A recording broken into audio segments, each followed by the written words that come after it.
এক রাতে নিয়ান নামের এক নার্স যে নাইট শিফট ডিউটি করতে গিয়ে ঘুমিয়ে পড়েছিল, তারপর ডিউটি শেষে বাড়ির দিকে রওনা হয়। তখন তার বয়ফ্রেন্ড জ্যাং ভয়েস মেসেজ পাঠিয়ে জানায়, দেয়ালে পেইন্ট করার জন্য ব্রাশগুলো কিনে ফেলেছি, তবে আজ রাতে আমার ডিউটি আছে, তাই ফিরতে লেট হবে। আমরা বুঝতে পারি এই এলাকায় তারা নতুন এসেছে, আর এত রাতে গলির মোড়ে ঝলমলে আকর্ষণীয় এক দোকান দেখে সেখানে চলে আসে। ভেতরে ঢুকে বুঝতে পারে এটা হচ্ছে একটা লাইট শপ। বিভিন্ন ধরনের বাল্ব, ঝাড়বাতি, ল্যাম্প বিক্রি করা হয় এই দোকানে। সে দোকানদারকে বলে, আপনাকে খুব পরিচিত মনে হচ্ছে। এর উত্তরে লোকটা বলে, মনে হয় তুমি ভুল জায়গায় এসেছো, তোমার কোনো লাইটের প্রয়োজন নেই। তখন অ্যাম্বুলেন্সের সাইরেন শুনতে পায়। দোকানদার জানায় হাইওয়ের পাশে এক বিশাল অ্যাক্সিডেন্ট হয়েছে। এই শুনে নিয়ান বিদায় নিয়ে চলে আসে অ্যাক্সিডেন্ট স্পটের সামনে। সেখানে দাঁড়িয়েছিল তার বয়ফ্রেন্ড জ্যাং। জ্যাং জানায় কিছুক্ষণ আগেই তার ডিউটি শেষ হয়ে গিয়েছে। তো সেখানে আরও ছিল তাদের প্রতিবেশী শাওমি, তার মেয়ে জুজু এবং আরেক প্রতিবেশী মিস্টার জিয়াং। তখন বৃষ্টি শুরু হলে তারা বাড়ির দিকে রওনা হয়। নিয়ান বলে স্ট্রেচারের চাকার সাথে পায়ে আঘাত পেয়েছিল, সেই ব্যথা এখনও আছে। আর জ্যাং বলে দেয়ালে প্রিন্ট করার জন্য ব্রাশ কিনে এনেছি। দেখা যায় তারা থাকে এক বিশাল বড় বিল্ডিংয়ে। এরপর যে যার ফ্ল্যাটে চলে যায়। রাতে ঘুমানোর সময় নিয়ানের মনে হয় কেউ একজন জানালার পাশে দাঁড়িয়ে বলছে, তুমি কি একজন বয়স্ক লোক, একজন মহিলা আর তার ছোট মেয়ে এবং সমবয়সী দুজন বোন ও একজন বাস ড্রাইভারকে দেখেছো? এই শুনে নিয়ান চোখ খুলে দেখে সকাল হয়ে গিয়েছে, আর জ্যাং তার জন্য ব্রেকফাস্ট বানাচ্ছে, তবে স্যান্ডউইচটা একদম পুড়ে ফেলেছিল। নিয়ান বলে, একমাত্র তুমি ছাড়া এত বাজে রান্না আর কেউ করতে পারে না। তখন নিচতলায় শাওমি এবং তার মেয়ে জুজু ঝগড়া করছিল। এই শুনে তারা নিচে আসতেই জুজু তাদের কাছে চলে আসে, বলে মা আমাকে বাবার কাছে চলে যেতে বলছে, কিন্তু আমি মায়ের সাথে থাকতে চাই। শাওমি বলে তোমাকে যেতে হবে, আর আমি এখানেই থাকবো, এটাই হচ্ছে একমাত্র সমাধান। জ্যাং বলে যদি এটাই সমাধান হয়ে থাকে তাহলে ওকে বুঝিয়ে বলুন। রাগান্বিত হয়ে বললে ও কষ্ট পাবে। এরপর সে মেয়েকে নিয়ে রুমে চলে যায় এবং তাকে পিরিয়ড এবং প্যাড সম্পর্কে বোঝাতে থাকে। জুজু বলে আমি অনেক ছোট, এসবের প্রয়োজন নেই, কিন্তু এরপরেও সে তাকে জোর করে শেখায়। জুজু বলে মা আমাকে তাড়িয়ে দিও না, আমি সারা জীবন তোমার সাথে থাকতে চাই। মেয়ের এই আকুতি শুনে তাকে সান্ত্বনা দেয়। দেখা যায় তার নখগুলো ছিল উল্টো। ওইদিকে নিয়ান আর জ্যাং তাদের নতুন ঘরে পেইন্ট করছিল। তখন লক্ষ্য করে ঘরের মেঝেতে পানি পড়ে আছে। নিয়ান বলে কিছুক্ষণ পরপর এখানে পানি চলে আসে, হয়তো মেঝের নিচে পানির পাইপ লিক করছে। এরপর অ্যাক্সিডেন্টলি জ্যাংয়ের হাতের ছাপ দেয়ালে লেগে যায়, তাই সে হাত ধোয়ার জন্য চলে গেলে নিয়ান তার নিজের হাতের ছাপ লাগিয়ে এই ঘটনা স্মরণীয় করে রাখে। তখন জ্যাং এসে সেখানেই পেইন্ট করে। এতে নিয়ান রেগে গেলে জ্যাং বলে কোনো কিছুই মুছে যায়নি, কাছ থেকে দেখো, এই স্মৃতিটা দেয়ালে চিরকাল থেকে যাবে, তবে আলতোভাবে পেইন্ট করে দেয়ালটাকে মানানসই করতে হবে, যাতে দেয়ালটা স্বাভাবিক হয়ে যায়। এরপর সেই বিল্ডিংয়ে ইউশান নামের নতুন আরেকজন ভাড়াটিয়া আসে। নিয়ান তাকে দেখতেই তার জিনিসপত্রগুলো আনতে সাহায্য করে। সে উঠেছে নিচতলার এক রুমে। ইউশান যখন ঘরে ঢুকছিল তখন নিয়ান লক্ষ্য করে সূর্যের আলোয় মেয়েটার দুটো ছায়া পড়েছে। এই দেখে সে ভয়ে বেরিয়ে যায়, সোজা ছাদে চলে আসে আর ছায়ার বিষয় জ্যাংকে বলে। জ্যাং বলে হয়তো ঘরের সামনে লাইট জ্বলছিল, লাইট এবং সূর্যের কারণে দুটো ছায়া পড়েছে। বৃষ্টি শুরু হলে তারা ছাদ থেকে নামার চেষ্টা করে, কিন্তু দরজাটা লক হয়ে গিয়েছিল, তাই ওইখানেই দাঁড়িয়ে থাকতে হয়। জ্যাং বলে গত বেশ কয়েকদিন ধরে নিজের প্রতি খুব অবহেলা করছো, পায়ের ব্যথায় ঠিকভাবে দাঁড়াতে পারছো না, এখন পর্যন্ত পায়ে ব্যান্ডেজ করনি, আর ঠিকভাবে খাওয়া দাওয়া করছো না, আগের থেকে ওজন কমে গিয়েছে। নিয়ান বলে এই সব কিছুর পেছনে তুমি দায়ী। এরপর জ্যাং তাকে নিয়ে বৃষ্টিতে ভিজে। তারা এক স্মরণীয় মুহূর্ত কাটায়। তারপর জুজুকে দেখা যায় রাস্তার ধারে বসে রয়েছে। তখন ধুলোবালি মাখা একজন লোক এসে বলে আমার সাথে চলো। জুজু বলে আপনি কে?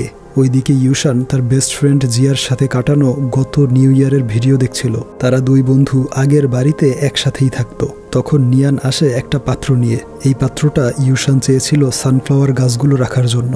তখন নিয়ান আবার লক্ষ্য করে দেখে সত্যি ইউশানের দুটো ছায়া। তখনই তার ঘরের লাইট কেটে যায়। নিয়ান বলে গলির মোড়ে একটা লাইট শপ আছে, সেখানে গিয়ে নতুন বাল্ব নিয়ে আসতে পারো। সে বাল্বটা ফিক্স করার ট্রাই করছিল। তখন তার জানালার পাশে মিস্টার জিয়াং চলে আসে। তাকে দেখে ভয় এসে ভেতরে চলে যায়। জিয়াং জিজ্ঞেস করে লাইট শপটা কোন দিকে, আমারও একটা বাল্ব কিনতে হবে। তখন একটা ছায়া এসে তাকে রাস্তা দেখিয়ে দেয়। জিয়াং তাকে ধন্যবাদ দিয়ে চলে যায়। আর এসব শুনতে পেয়ে ইউশান হতবাক হয়ে যায়। ওইদিকে ঘরে ফেরার সময় নিয়ান দেখে জুজুকে তার মা টেনে ঘরে নিয়ে যাচ্ছে। নিয়ান তাকে ডেকে জিজ্ঞেস করে জুজু ঠিক আছে কিনা, কিন্তু শাওমি কোনো উত্তর না দিয়ে দরজা বন্ধ করে দেয়। এবার সে একটা জিনিস লক্ষ্য করেছে, শাওমি সব সময় হাতে গ্লাভস পরে থাকে। এরপর দিন ইউশান সেই লাইট শপে এসে বলে তার ঘরের বাতিটা নিজে থেকেই কেটে গিয়েছে। এই শুনে দোকানদার বলে, তোমার ভাগ্যে যা আছে তাই হবে, তুমি চাইলে নতুন একটা লাইট কিনতে পারো। তবে ইউশান লাইট না কিনেই চলে যায়, আর তখন দোকানে ঢোকে শাওমি। এরপর রাতের বেলা নিয়ান বেরিয়েছিল ময়লা ফালানোর জন্য। সে একটা ট্রাকের শব্দ শুনতে পেয়ে সামনে এগিয়ে যায়, দেখে দূরে একটা ট্রাক দাঁড়িয়ে আছে। তখনই পাশ থেকে সেই ধুলো মাখা লোকটা চলে আসে। সে বলে, আমার নাম লিবাও, তুমি কি একজন বয়স্ক লোক, একজন মহিলা, তার ছোট মেয়ে এবং সমবয়সী দুজন বোন ও একজন বাস ড্রাইভারকে দেখেছ? এই শুনে নিয়ান প্রচন্ড ভয় পেয়ে যায়, কারণ এই লোকটা তার স্বপ্নে এসে ওই মানুষগুলোকেই খুঁজেছিল। সে ভয়ে লাইট শপে ঢুকে পড়ে। দোকানদার বলে, এই এলাকা তোমার জন্য নয়, তুমি এখানে কিভাবে আসলে? তখন জ্যাং সেখানে চলে আসে। দোকানদার বলে, তোমাদের দুজনকেই এই এলাকা ছেড়ে চলে যেতে হবে। তার কথা শুনে তারা কোনো উত্তর না দিয়ে বেরিয়ে যায়। বাড়িতে ঢোকার সময় ইউশান ডেকে বলে, ভেবেছিলাম সুইচ বোর্ডে প্রবলেম হয়েছে, কিন্তু এখন দেখছি লাইট কেটে গিয়েছে। আর প্রতিদিন রাতে এই গলিতে কেউ একজন হাঁটাহাঁটি করে আর বাচ্চাদের টুইঙ্কেল টুইঙ্কেল লিটল স্টার গানটা গায়। তখনই সেই গানটা গাইতে গাইতে চলে আসে মিস্টার জিয়াং। সে বলে, বৃষ্টি শুরু হবে, আমার ছেলেকে স্কুল থেকে আনতে হবে। তখন নিয়ান ইউশানকে বলে, উনি এই বিল্ডিংয়েই থাকে, ভয় পাওয়ার কিছু নেই। এই শুনে ইউশান চলে যাচ্ছিল, তবে একটা ছায়া জানালার কাছে এগিয়ে আসে এবং তারা দুজনই ছায়াটা দেখতে পায়। রুমে ফিরে জ্যাং বলে, হয়তোবা সেই ঘরে আরও একজন থাকে, অথবা লাইটের প্রতিফলনের কারণেও এমনটা হতে পারে। নিয়ান বলে, এই এলাকার প্রত্যেকটা মানুষ রহস্যজনক, সব রহস্য উদ্ঘাটন করতে হবে। তাই প্রথমে শাওমি, মিস্টার জিয়াং এবং ইউশানকে আরও ভালোভাবে অবজার্ভ করার জন্য সবাইকে একত্রিত করতে হবে। তাই এরপর দিন তারা বিল্ডিংয়ের ছাদে পার্টির আয়োজন করে। শাওমি জ্যাংকে সাহায্য করছিল। এই সুযোগে নিয়ান তার গ্লাভসে তেল ঢেলে দেয় এবং সেটা খোলার জন্য টানলেও সে কিছুতেই গ্লাভসটা খুলতে দেয় না। এতে তাদের সন্দেহ আরও বেড়ে যায়। এরপর খাওয়ার সময় ইউশান জানায় তার ঘরের একটা লাইট নিজে থেকেই বন্ধ হয়, আবার জ্বলে ওঠে। জুজু বলে তাদের ঘরেও একই অবস্থা। তখন তার হাতের সাথে লেগে চপস্টিকগুলো নিচে পড়ে যায়, আর নিয়ান সেগুলো তুলতে গেলে দেখে শাওমির নখগুলো ছিল আঙুলের উল্টো দিকে। এই দেখে ভয়ে সে কি করবে বুঝে উঠতে পারে না। তখন মিস্টার জিয়াং বলে ওঠে, নার্স নিয়ান, আপনি জলদি এখান থেকে চলে যান, নয়তো অনেক দেরি হয়ে যাবে। এরপর তারা চলে গেলে নিয়ান বলে, উনি কিভাবে জানলো আমি একজন নার্স, আর শাওমির নখগুলো ছিল উল্টো দিকে, তাই আমাকে এখনই যেতে হবে লাইট শপে। দোকানদার নিশ্চয়ই কোনো এক রহস্য লুকাচ্ছে। তবে জ্যাং তার পায়ে ব্যান্ডেজ করে দেয়, আর নিয়ান বেরিয়ে পড়ে লাইট শপের উদ্দেশ্যে। শপে ঢুকে দেখে দোকানদার নেই, তবে ডেস্কের উপর একটা প্যাকেট রাখা ছিল, যার মধ্যে ছিল কয়েকটা বাল্ব। সেগুলো নিভু নিভু অবস্থায় ছিল। সে একটা বাল্ব নিতে চায়, তখনই দোকানের সমস্ত লাইট এবং বাহিরের আবহাওয়া অদ্ভুত হয়ে যায়। দোকানদার এসে বলে, তুমি বাল্ব নিতে পারবে না, আর তোমার কাছে বাকিদের খুব অদ্ভুত মনে হয়, তাই না? ঠিক তেমনি আমিও তোমাকে অদ্ভুত মনে করি। নিচে তাকিয়ে দেখো, তোমারও কোনো ছায়া নেই। এই শুনে সে চলে আসে। তার ঘরের সামনে দাঁড়িয়েছিল শাওমি। সে বলে, আমার মেয়েকে বাঁচাও। তখন সে রুম থেকে বেরিয়ে আসলে নিয়ান দৌড়ে তার কাছে চলে যায়। দেখে জুজুর গায়ে ক্ষত সৃষ্টি হচ্ছে। এই দেখে সে ভয়ে চলে আসে তার রুমের সামনে, কিন্তু জ্যাং দরজা খুলছিল না, এমনকি তার ফোনেও কল যায় না। সে অন্যদের দরজাও নক করে, কিন্তু কেউই দরজা খোলে না। তবে মিস্টার জিয়াং এর দরজাটা খোলা ছিল। সেই রুমে ছিল অগণিত ছাতা, আর দেয়ালে মিস্টার জিয়াং এবং এক লোকের রক্তমাখা ছবি দেখে সে চলে আসে ইউশানের রুমে। তবে সেই দরজাটাও লক করা ছিল। ভেতরে ইউশান অনুভব করে কেউ একজন তার পেছনে বসে আছে। এই ভয়ে রুম থেকে বেরোতে যাবে, কিছুতেই দরজাটা খুলতে পারছিল না। ওইদিকে নিয়ান সে বিল্ডিং থেকে বেরিয়ে গলিতে চলে আসে। দেখে মিস্টার জিয়াং দাঁড়িয়ে আছে। সে ঘুরে অন্যদিকে চলে যাচ্ছিল। তার মাথা বাজেভাবে ফেটে গিয়েছে। সে এসব কি দেখছে কিছুই বুঝতে পারছিল না, তাই ছুটতে থাকে লাইট হাউসের দিকে। সেই লাইট হাউসটা তার হসপিটালের আইসিইউ রুমের মতো মনে হচ্ছিল। আর দরজা খুলতেই সে আইসিইউতে চলে আসে, যেখানে কয়েকজন ইমার্জেন্সি রোগীকে বাঁচানোর চেষ্টা করা হচ্ছিল।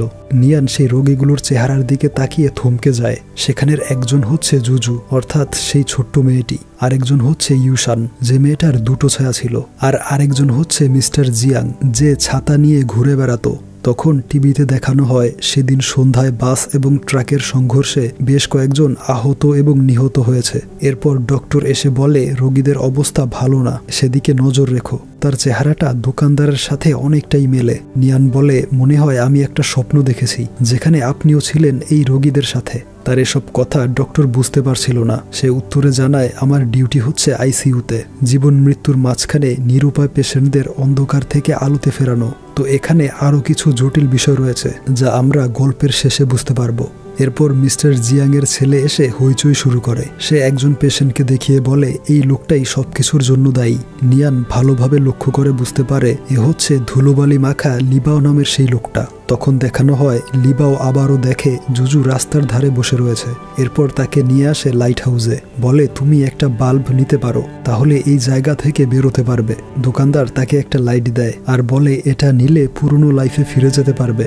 দেখা যায় লাইট হাতে নিতেই হসপিটালে তার অবস্থার উন্নতি হয়। তবে সে বলে আমার আরও একটা লাইট লাগবে মায়ের জন্য, তার নাম শাওমি। দোকানদার বলে তোমার মায়ের লাইটটা কেটে গিয়েছে। জুজু বলে তাহলে আমারও লাইট চাই না। লিবাও বলে তোমার সুযোগ আছে, তুমি এটা নিয়ে এখান থেকে বেরিয়ে যাও, তোমার মা যেতে পারবে না।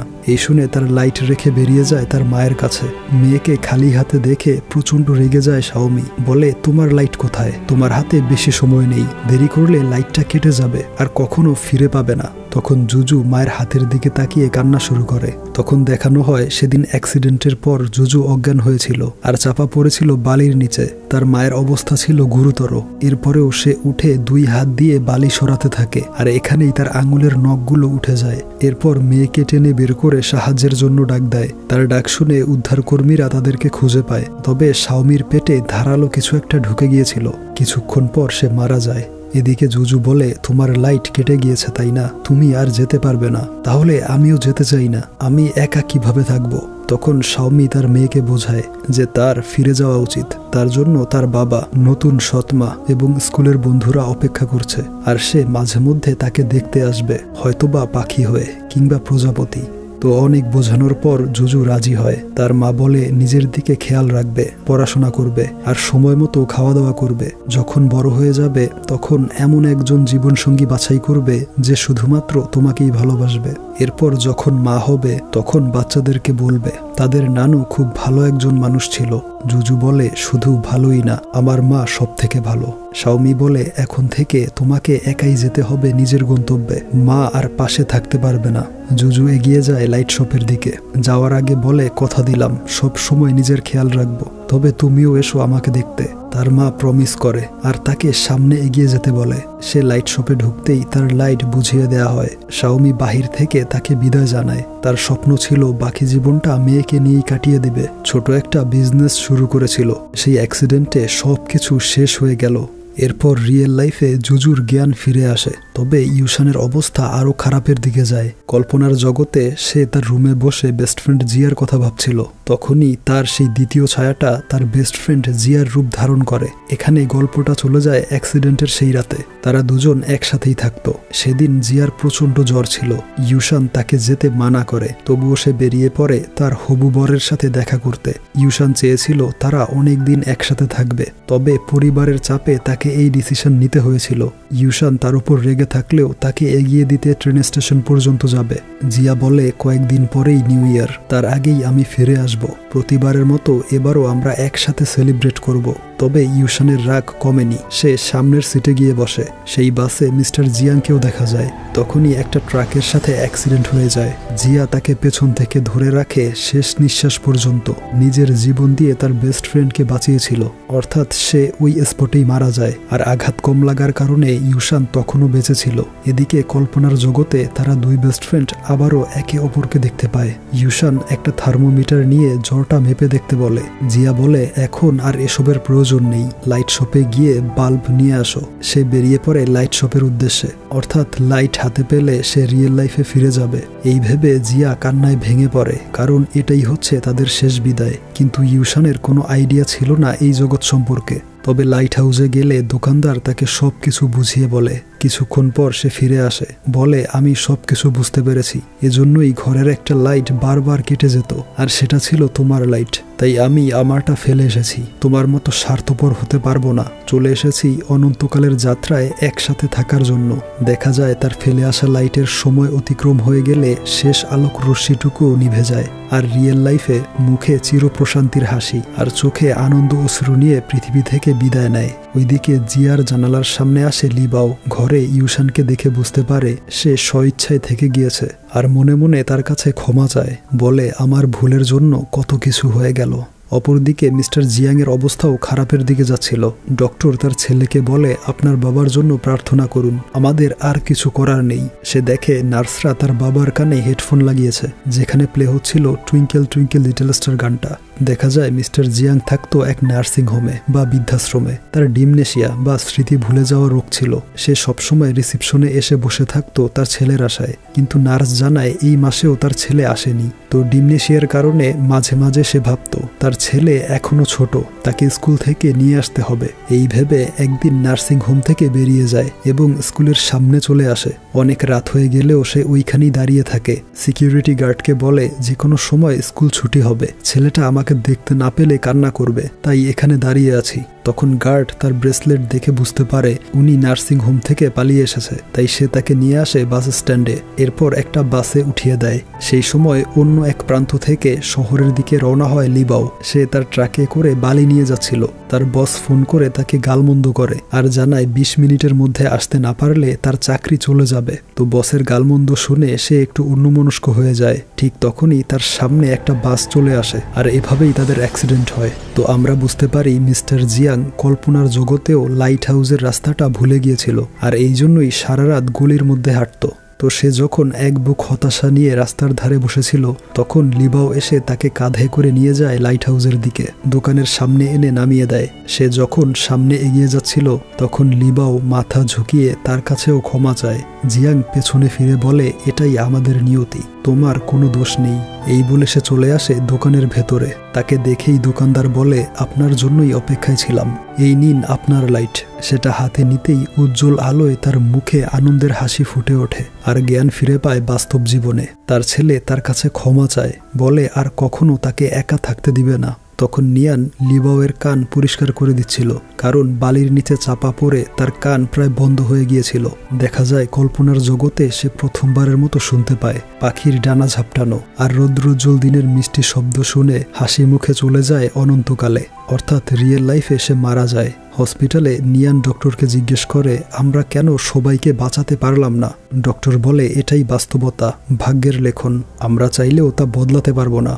এরপর জ্যাং নিয়ানের পছন্দের সব খাবার রান্না করে। নিয়ান বরাবরই জ্যাংয়ের রান্না খুব পছন্দ করত। সে জলদি খেতে শুরু করে, তবে জ্যাং বলে এবার আমাকে বিদায় দাও। এই শুনে তার চোখ থেকে জল গড়িয়ে পড়ে, তবে নিজেকে সামলে বলে যেও না দয়া করে। এই বলে কান্নায় ভেঙে পড়ে। তার পেছনে পড়েছিল পেইন্ট করার ব্রাশটা। গল্পটা আবারও চলে যায় অ্যাক্সিডেন্টের সেই রাতে। সিকিউরিটি গার্ড মিস্টার জিয়াংকে বাসে তুলে দেয়। জুজু মায়ের কাছে বায়না ধরে সামনের সপ্তাহে আবারও ঘুরতে নিয়ে যেতে হবে, আর ইউশান জিয়ার উপর রাগ করে সামনের সিটে গিয়ে বসে। এরপরই তাদের অ্যাক্সিডেন্ট হয়ে যায় আর বাসের মধ্যে সেই ব্রাশগুলো দেখা যায়। সেই বাসের ড্রাইভার ছিল জিয়াং।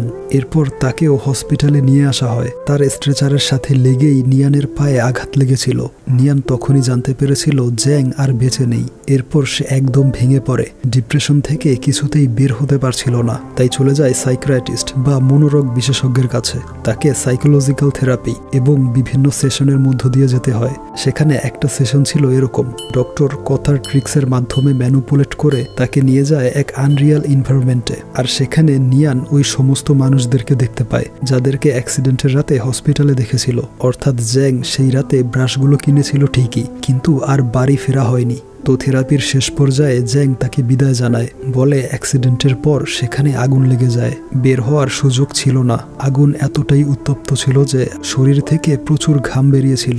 সেই কথা মনে পড়লে এখনো ঘাম ঝরে। বহুবার মোছার চেষ্টা করেছি, তবে কিছুক্ষণ পর আবারও ঘাম ঝরে মেঝেতে জমা হয়। আমি কখনো ভাবিনি তোমাকে আবারও দেখতে পাবো এই জগতে। দোকানদার বলেছিল তুমি আমাকে প্রচন্ড মিস করেছিলে, তাই আমাকে দেখতে চলে এসেছো। লোকটা আরো বলেছিল তোমার সাথে ভালো একটা সময় কাটাতে আর বোঝাতে যে বাস্তবতা মেনে নিতে হবে। অতীতের কষ্টদায়ক স্মৃতিগুলো ব্রাশের ছোঁয়ার মতো আলতোভাবে মুছে দিতে হবে। জীবনের চলার পথে সামনে এগিয়ে যেতে হবে পেছনের স্মৃতিগুলো পাশে রেখে। তাই সেদিন ইচ্ছে করে আমাদের হাতের ছাপগুলো পেইন্ট করে দিয়েছিলাম। ভাবতেই কষ্ট হয় একদিন আমাকে আর কেউ মনে রাখবে না, তবে আনন্দিত হই যখন ভাবি তুমি আমাকে কখনো ভুলে যাবে না। ঠিক সেভাবেই স্মরণ রেখো যেভাবে আমাদের প্রথম স্মরণীয় দেখাটা হয়েছিল। বাস থেকে নামার সময় এক বৃদ্ধ মহিলার সবজিগুলো পড়ে গিয়েছিল। সেদিন আমার সাথে তুমিও তাকে সাহায্য করেছিলে। এরপর থেকে প্রায় সময়ই আমার বাসে উঠতে, আমাকে দেখতে দেখতে ঘুমিয়ে পড়তে, আর বাসে বসে আমাদের কতই না ব্রেকফাস্ট লাঞ্চ হয়েছিল। এভাবেই কেটেছিল আমাদের সময়। এরপর তারা চলে আসে এক বিস্তীর্ণ প্রান্তরে। জ্যাং বলে, আমি জানি এমন একটা সময় তুমি আমার সাথে কাটাতে চেয়েছিলে, আমাকে শেষবারের মতো বিদায় জানাতে চেয়েছিলে। নিয়ান বলে, জ্যাং প্রমিস করো আমার স্বপ্নে আসবে। জ্যাং বলে, মৃত্যু আমাদেরকে আলাদা করে দেয়নি, আমি তোমার পাশে ছিলাম, তবে এখন থাকবো হৃদয়ে। বিদায় দাও, আবারও আসবো যখন প্রয়োজন পড়বে। নিয়ান তাকে শেষবারের মতো জড়িয়ে ধরে। জ্যাং হাসি মুখে তার বাসের দিকে এগিয়ে যায়। দুজনের পরিপূর্ণ বিদায় হয়। বাসে থাকা শাওমিও তাকে বিদায় জানায়। বাসে আরও ছিল ইউশান এবং জিয়া। তাদেরকেও খুব আনন্দিত মনে হচ্ছিল। তারা সেই হলুদ প্রান্তর দিয়ে এগিয়ে যায় অনন্ত যাত্রার উদ্দেশ্যে। আর নিয়ান চলে আসে বাস্তবতায়। দেখা যায় চামচ দিয়ে শব্দ করে তাকে ইমেজিনেশন থেকে রিয়েলিটিতে আনে সেই ডক্টর। এবার সে নিজেকে অনেক হালকা মনে করে। এরপর থেকে জেংয়ের শুভ্র স্মৃতিগুলো নিয়ে বাকি জীবনটা কাটিয়ে দেয়। একদম শেষে দেখা যায় মিস্টার জিয়াং সম্পূর্ণ সুস্থ হয়ে গেলে তার ছেলে এবং নাতি এসে তাকে বাড়িতে নিয়ে যায়। জুজু এখন থাকে তার বাবা এবং সৎমায়ের সাথে। নতুন মা তাকে নিজের মেয়ের মতোই ভালোবাসে। আর মাঝে মধ্যে একটা প্রজাপতি তার জানালার কাছে এসে ঘুরে বেড়ায়। প্রত্যেকবারই সে প্রচণ্ড খুশি হয় এই ভেবে যে তার মা তার প্রমিস রেখেছে, তাকে প্রজাপতি হয়ে দেখতে এসেছে।